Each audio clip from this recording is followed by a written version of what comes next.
Hello everyone and welcome back to Let's Play StarTropics. The last one we boarded the alien spaceship, and now we're in a long haul until the end of the game. The reason being, there's, in my eyes at least, for the way I usually edit, no real good place to end the parts with the way I recorded this stage of the game, so, well. Either way, the alien spaceship, as you can see, has a few new items for us. But it also has a bit of a distinction that it's the only area from the top of my head that has walls you can destroy yourself. What I mean by that? I mean this. Like up here we have more cleats, and you want to save these. But now let's get that very obvious red pill. The red pill is the best recovery item in the game. It restores you to your full health, but then pushes you up to the maximum amount of hearts. Only thing is, the hearts you don't actually have are slowly degrading. So basically, it's temporary health. That actually summarizes pretty well, it's just temporary health. Which is actually pretty helpful. I honestly wish they had introduced that a bit earlier. But I understand why it's introduced here, because the final two stages are really the hardest stages in the game. And you can tell one Mike still has the effects of the medicine going, because his skin is a weird pinkish purple. Now, my biggest advice is avoid the green robots in terms of touching them, because, they will kill you. It's not fun. They'll do, roughly 3 hearts of damage, I believe, plus, and that's no good. Keep your shooting star as much as you can, and just try and be defensive. Also, here we have a new sub-weapon, the gun. It's a gun. It shoots straight forward across most of the screen. Decent rapid fire, too. I think it does roughly the same amount of damage as the base yo-yo, though, so not too strong. And now we're on the top. And I want to get as much health as possible, because the boss of this stage can be kind of annoying if you don't have enough health. There's also a red potion over here that I recommend getting. And if it's not entirely obvious, the weird green circuitry stuff around me is basically water. It's still an instant kill no matter what, so don't jump into it.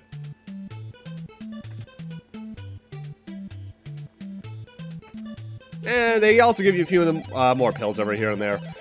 They are fairly generous with health in this area because they know you're going to be taking a lot. However, I wish they had ways for you to equalize what you're doing to them. Also, one thing I haven't gotten quite over with some of the more open dungeons like this, if there are enemies in your way you don't have to fight, just avoid them. It's not worth fighting them in most instances. Also, I recommend getting out your cleats because you're going to want to do a lot of blowing up in this little area here.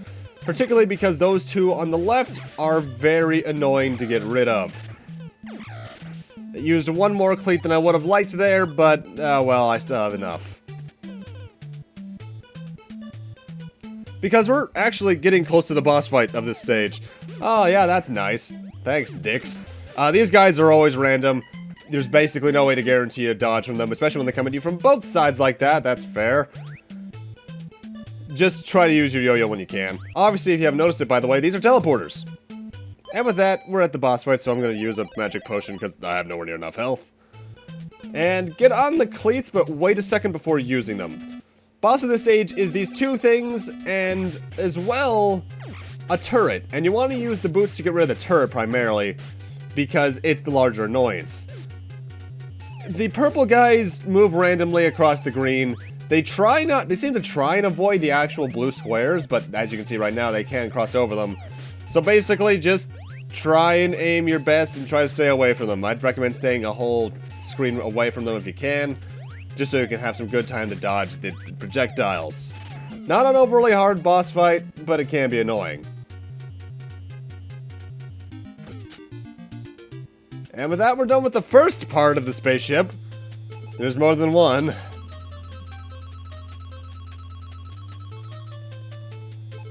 You know what would have made this area easier, by the way? Health restores after every dungeon. Not full health restores, I'd say maybe 6 hearts would be enough. Because otherwise, it's almost like a challenge run. Mind you, there are ways you could enter and leave areas and just farm for HP as far as I can recall, so I suppose there are methods. And hey look, it's the first of the magic cubes we need to find. We've got 1 magic cube! You feel a strange power flow into our weapon. Our weapon shooting stars become a supernova. Nice. Supernova is the strongest yo-yo in the game. However, similarly to the shooting star, you need to have a certain amount of health for it to be active. I think you need to have up to the second row of hearts to make it work. If not, just a maxed out first row. And this thing is ridiculous. It has a range of the entire screen, and it does a lot of damage. It is really good. I like it a lot. You can kill the green guys pretty quickly, too. It's at this point I also recommend just starting to really take your time and not rush. Because rushing is the worst enemy you can have in this area. Also, one thing that seems particularly interesting about these particular areas is that they give you blocks and positions that would indicate having, like, not only some slightly different pathways to go through, in terms of just, like, getting from one side of the screen to the other, but also different ways to approach the combat, and I like that. Because if you were stuck on a straight line with just robots in front of you, that would nowhere be near as interesting as, like, the square with squares in the middle. Also, if you didn't notice it just there, the green guys also have a larger range than the yellow guys. Also, one thing I find interesting, I don't think we ever get a species for these aliens, when we got one for the, now more likely extinct, Argonians. Weird. You think, in fact, honestly, I'd prioritize giving the villains a species in origin story, because villains are a pretty important part of a story. Also, if you've been paying attention to the music, you may have actually noticed it. The final dungeon has a unique theme, and it's pretty good. Though, that reminds me, I actually learned something in between parts while I was doing some minor research. It turns out this game has a music bug. Due to the music files being too big for the NES to handle, because the NES can handle up to like 256 bits, I believe it was, in the music department, whereas the music's actually like 390 something. There are entire channels completely missing from the music in basically every copy. Some people found a way to fix it, and it only really adds one channel, but it actually sounds really nice. The ending theme, towards the end especially, has like a full bass line added. That sounds really good. It makes me wonder, though, how much about this game's dev cycle is actually known. I took a look at my usual, like, behind-the-scenes sources, like, Cutting Room Floor, and there's not much on this game there. There's, like, one unused sprite, a debug mode idea, and, like, a CPU usage meter you can activate with, like, Game Genie and such. But there's not very much on this game, though I did finally learn. Turns out this game was released in more than just the United States. It was eventually released in the PAL regions 2 years later. Which, at that point, the Super Nintendo was already long out, so... kinda slow there, guys. If there's anything I can say about this portion of the game, is that I feel like Chapter 7 kind of overstays its welcome a little bit with the dungeon length. Not as much as Chapter 3. Chapter 3 is still the worst with that. But I feel like they could have done a bit more here, to be honest. On this screen, by the way, we start having a new obstacle, an electric barrier, which does, I think, somewhere between 1 and 3 hearts of damage. I forget the exact amount. 2 hearts, there we go. They do show up in predetermined locations, however, I think their timing is semi-random. Think is a keyword, as usual. This screen really does suck, though, because there's so many green guys, so many opportunities for damage. It's just not a very good time to be in. Plus, we need to kill all the green guys to get through it. Thankfully, I don't think the barrier can ever show up here on the far right. Also, earlier, we got a orange gun. That's a more powerful gun that actually has a wider range. It's really good. And here's more of it. Yay. I do think it only shows up in this stage, though, because Chapter 8 doesn't have many sub-weapons in it. And now we got a mini-boss. This guy likes to walk back and forth until he's perpendicular to you, in which case he will charge forward towards you, firing projectiles in the process. If you're good at just mashing the button with the orange gun, not very hard. However, watch out for his damage output, because he can do some damage quickly. And that's just rude. Showing me an indicated passageway without actually having anything in it, that's just not right, dude. However, we're not done with this dungeon yet. We still got a bit more to go. One more horizontal section, then we're out of here. Again, I like how they start introducing mid-bosses, but I feel like they do it a bit too late. Because the first mid-boss was in Chapter 6 from my memory, with the weird snail head guy. Mid-bosses are usually, as I mentioned back then, something I prefer to have first show up usually around mid-game in games that are progressional like this. If not immediately, because, like, Zelda games and such. Even though I think the first Zelda game to have an actual mid-boss was not counting the boss rushes in, like, the first Zelda game in, A Link to the Past, probably Ocarina of Time. Either that or Link's Awakening, actually. Because Link's Awakening had some weird things, like the weird piranha snail thing. Also, don't touch these orange panels. They hurt a lot. If you're good at timing, that's not too hard, but just watch yourself. Now for the real boss, Grasshopper Mech. There are two ways you can destroy this guy. Either by purely damaging him, or by going the Crocomire route, pushing him all the way to the right, stepping on this button, then stepping on that other button to make where he's currently stepping disappear. I used to think that it was a case of if you don't have him on top of it when you do that, you can't knock him off, but no, you can knock him off. You even get a unique animation for it. If you kill him the normal way, instead you get a little bigger explosion. I think he even sends out projectiles. It doesn't really matter which way you kill him though, because that's basically the end of the stage right there. Nothing else can damage us from this point onwards. And as you can see, as you saw for a second there rather, right where the Wow You've Done It box is, the second magic cube is up there. But in order to get there, we have to go through a labyrinth. And it's not too big. A lot of paths lead to fairly quick dead ends. However, in traditional fashion, I'm just going to show you the direct pathway from the start, because there's no treasure chests to get like there would be in most RPGs, so it's not even worth exploring. Although, visually, actually, this place does remind me a bit of, Final Fantasy II, the airship dungeon. I don't know why that in particular, it's probably the floor that's doing that, but it does remind me of that.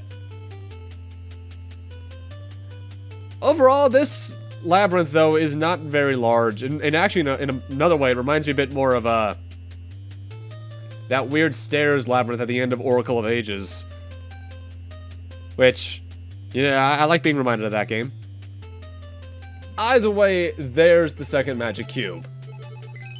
We've got another magic cube! We feel a strange power flowing into ourselves this time. And our life energy is fully increased to, I think that's like 21 hearts, 22? Pretty good life level. Though it's annoying to watch it go all the way up. In fact, I wouldn't be surprised if the main speedrunning strategy here is to make sure you have as much health as possible when you leave that area. Actually, what is the speedrun record for that? I'm gonna look that up in a moment. Everything's ready. Now for the last magic cube. It's moving? An earthquake? Ah, no. We're taking off.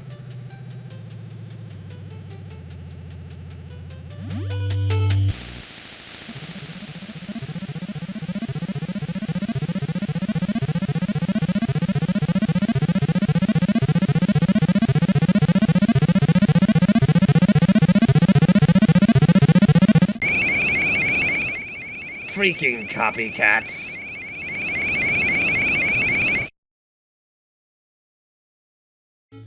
Chapter 8, the final battle. The alien spaceship is circling the Earth. Hurry and find the last magic cube. Alrighty. Just please stop doing that sound effect. That really hurts my ears. Alright, let's get on started on the final stage. An illusionary image appears before you. We hear an evil voice. I am the Prime Invader, Zoda. Come on, try and beat me. You'll be defeated like the Argonians. We'll destroy you. Come on, Mike, come on. Our head is aching. We jam bananas into our... What? We shout, get out of our mind, alien scum. What? Is that just a thing somewhere? Alright.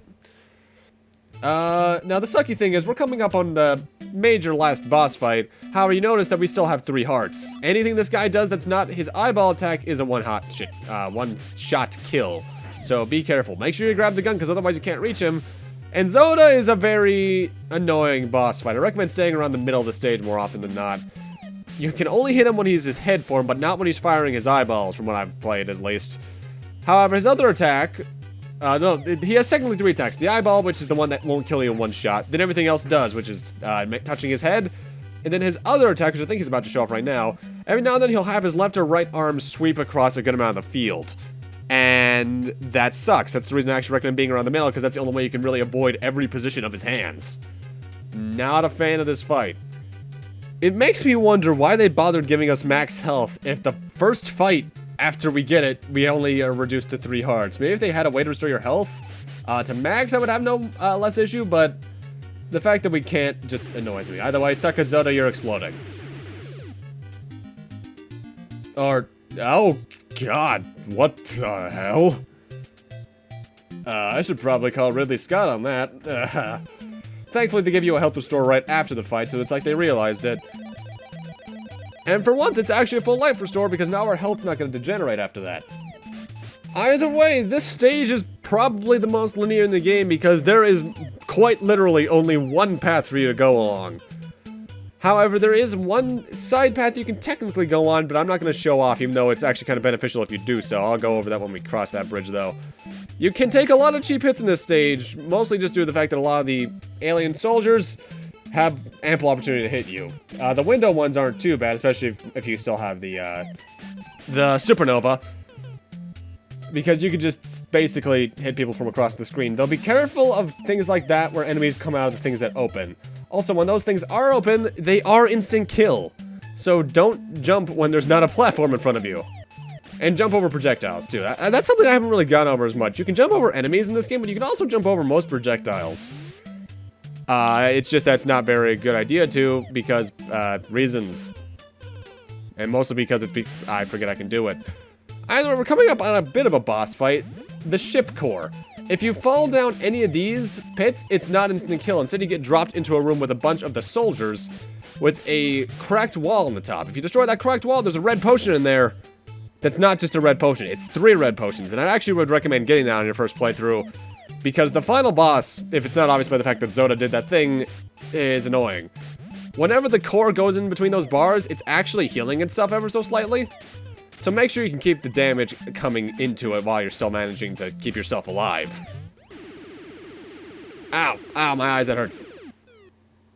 And that's the core destroyed, so now we should be able just to escape. Also, by the looks, speedrun record for this game is about 1 hour and 4 minutes. Actually, that was set like a month ago. Also, these red guys drop hearts fairly often. If you want to grind for HP, this is probably your best opportunity to do it, because while these guys are also in the final fight, they're mainly projectiles. Final boss is, if it's not obvious to guess, Xenomorph Zoda, and this fight sucks. I recommend staying on these platforms more often than not, first off. And whenever you're on them with him, stay as far away as you can. I'd recommend at least 2 tiles away in some direction. Don't let him touch you, because touching him is an instant kill. Whenever he's facing towards you, he'll either send forward those mooks or a few projectiles that are kind of impossible to dodge under normal instances. This is why it's recommendable to go after the red potions, because then you can heal yourself more often, but I decided to go to the balls to the walls route and just say, haha, no, I got this. I had it. This fight can be a war of attrition, and I recommend using the gun to your best ability because it's a good way to get some extra damage in from a farther distance. And thankfully, you can still get some health back during it due to the Mooksy spawns, and both the fact they actually can drop hearts and stars they can drop. Just make sure you keep your eyes open to what's around you, basically. He has a lot of health too, so be prepared for a long haul. Get away with spamming as much as you can, but play defensively for the most part is the best advice I can really give. Also, while he's still dying, he'll still instant kill you if you touch him, so don't touch him. And then Alien Covenant never happened. But weirdly triumphant music, though, considering we're on what's essentially a ship without an engine. Let's get the hell out of here, then. And time for our final score tally. I think I end with around 90,000 something? Ah, so close. I think my highest score is just a little bit above that, too. Not by much, by like 20. The spaceship is starting to explode. Hurry! Get the last magic cube. It's within sight. This room's unnecessarily curvy. We have no time. Get the last magic cube. We got it, game. We're trying. It's just gonna get slower if you keep interrupting me like that. Alert! Alert! We have no time. Shut up. We've got the last magic cube. We shout, I've got it. Uh-oh. That doesn't look good. But now what do I do?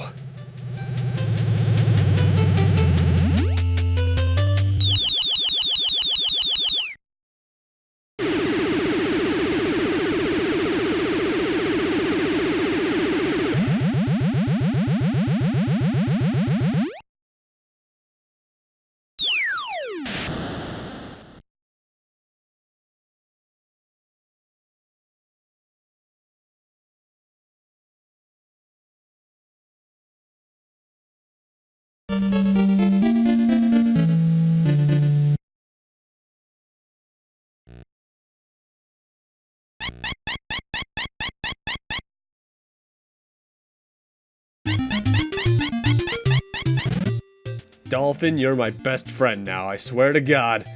We are alive! Even though falling into water from that height should have killed us anyway, because the water tension would be the equivalent of hitting a concrete floor, but oh well, I'm just gonna stop bringing real-life physics into things.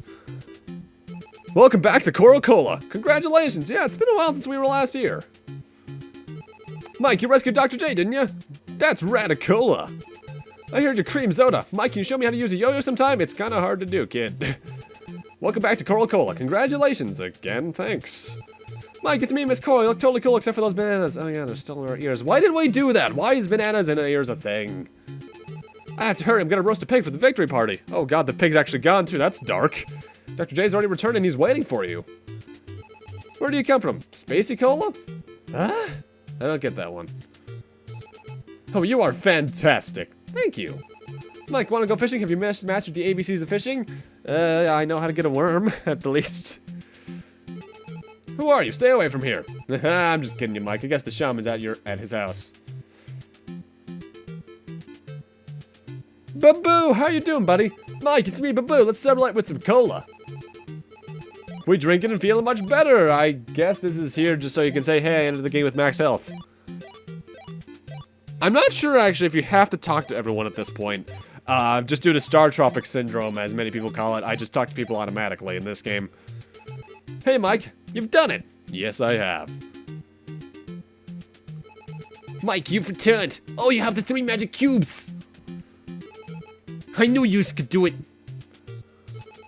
The monsters have disappeared from the islands. Mark, our island's forever indebted to you. Navcom here, Captain. Circuits indicate success. Circuits indicate success. Mike, you've done it. You've risked life and limb. I know you almost gave up your quest. No, I didn't. But I'll tell all. You battled like a hero under the Southern Cross. Now, Mike, let's join the 3 magic cubes together. We joined the 3 magic cubes.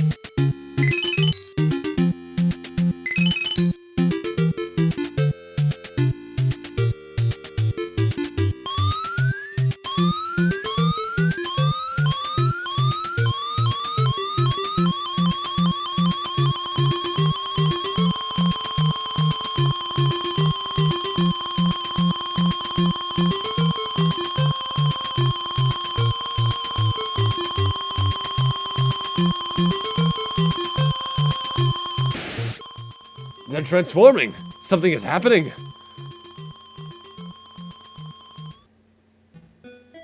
Huh? Whoa, they're kids! Who are they? Oh, that one speaks! Listen! Hi, I'm Princess Mika, daughter of the Argonian leader Hirokhan. We 7 boys and girls, the last beings from the planet Argonia. 20 years ago, when our planet was about to be destroyed, we were placed in the time-frozen magic cubes and sent to this planet. Our planet no longer exists, but will not cry for the past. My father Hirokhan told me to live in peace with the people of the planet Earth. We speak to her. Hi, I'm Mike. We'll find you a home. Mike, you saved more than the cubes. You saved a whole race from extinction. Mika, many kids live on the islands. I know the chief will welcome you here. Oh, 7 boys and girls. We welcome all of you. It's your new home. You'll be happy living under the Southern Cross. Okay, tonight's the party. It'll be a great feast for all. We are pleased. You're so kind. I'm hungry. Is that a banana cream pie?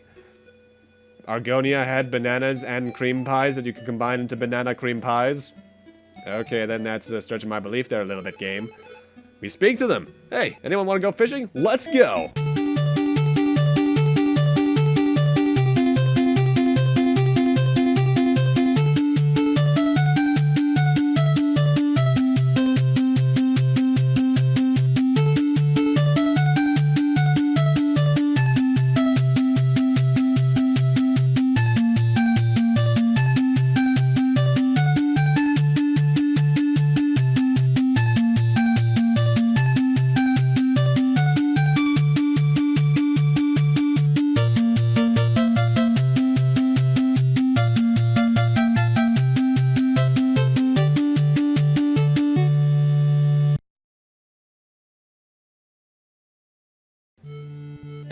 And that's StarTropics. It's a fun little game, if not flawed.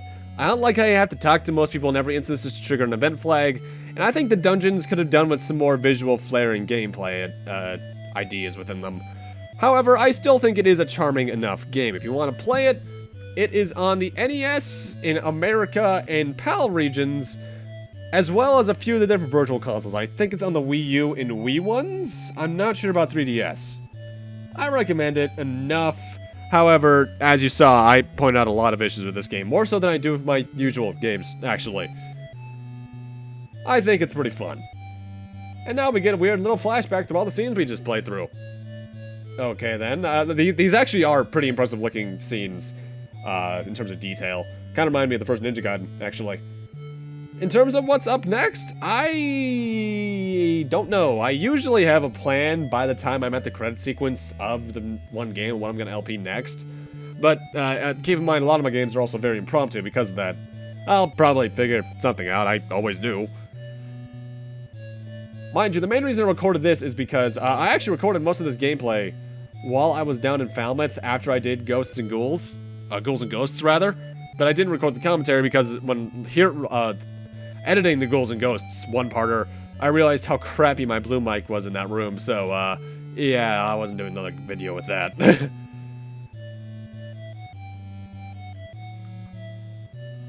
But yeah, StarTropics, it's charming. I do find some of the ideas that it uses interesting. I just wish they did more with it, as I said before. I like the cutscenes, the music's catchy, even though I learned that's apparently missing a channel for most of it.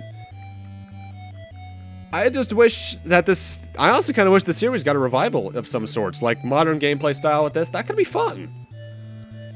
But I understand why it hasn't, because one thing I haven't gone over is that this isn't, like, second party. This is a first-party Nintendo game. It's just the fact that Nintendo basically ignores it, mostly because it wasn't released in Japan.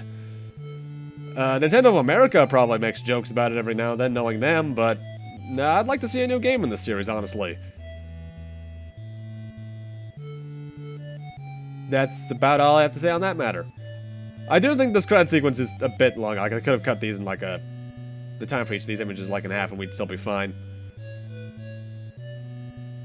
They barely changed the Moai sprite for that. That's actually kind of funny. You know, now that I look at them like that, those things look like Zakus from Gundam. How did I never realize that? What the hell? I might do StarTropics 2 sometime down the line, but I don't have as many fond memories of StarTropics 2 as I do StarTropics 1. Mostly because I think that the sequel does a bit worse in some gameplay fields. Also, for an 11-year-old, Mike is really tall. Huh. Mind you, who knows how much of that height's just hair. And why is that a thing? Why is sticking bananas in your ears a thing? I can understand plugging your ears, but bananas just doesn't seem healthy. Either way, I'm gonna need to end this LP off here. Thank you guys for watching, have a great night, take care, and I'll see you guys next Let's Play, whatever that may be. See you guys then.